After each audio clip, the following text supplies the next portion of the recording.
মেশিনের ওপরে যে প্যাকেট আছে এটা হচ্ছে আমাদের কৃষক ভাইয়ের খাবার।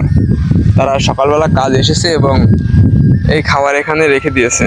তারা এখন কাজ করছে, মানে মাঠে যেহেতু এসেছি, তো মাঠে এখনো কিছু কিছু জায়গায় কিন্তু আমরা দেখতে পাচ্ছি যে ফসল ঘরে তোলার উৎসব, আর মাঠের ধান কিন্তু কিছু কিছু জায়গায় এখনো কেটেছে এবং কিছু কিছু জায়গায় এখনো কাটছে, যেটার বাস্তব প্রমাণ আমি এখন দেখতে পাচ্ছি।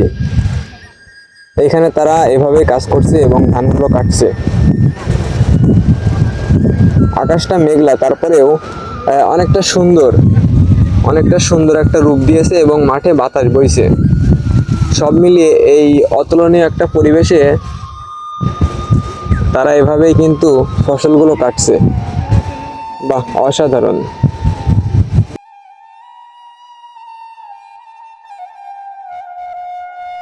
আকাশের রং কিন্তু অনেকটাই মানে নীল, আবার অনেকটাই মেঘলা, তো সব মিলে ভালো লাগছে দেখতে। আর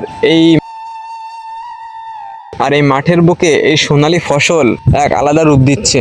যেমন আমি আপনাদেরকে বলে থাকি যে সবুজ মাঠের বুকের উপরে কিন্তু, সবুজ ফসলের উপরে কিন্তু খেজুর গাছের রূপ আমরা দেখতে পারি, অনেক ভালো লাগছে। আর আজকের আমরা দেখতে পাচ্ছি যে হলুদ ফসলের উপরে, কারণ হলুদ ফসল এই কারণেই বলেছি, এই সবুজ ফসল কিন্তু এখন হলুদ হয়ে গিয়েছে। এই সোনালী ফসলের এই পাতা আর এই ধানগুলো এখন হলুদ বর্ণ ধারণ করেছে, যে কারণে মাঠের বুকে এই হলুদ ফসলও খুবই ভালো লাগছে দেখতে। আর এই হলুদ ফসলের বুকের উপরেও কিন্তু কিছু খেজুর গাছ সিরিয়াল ভাবে আছে।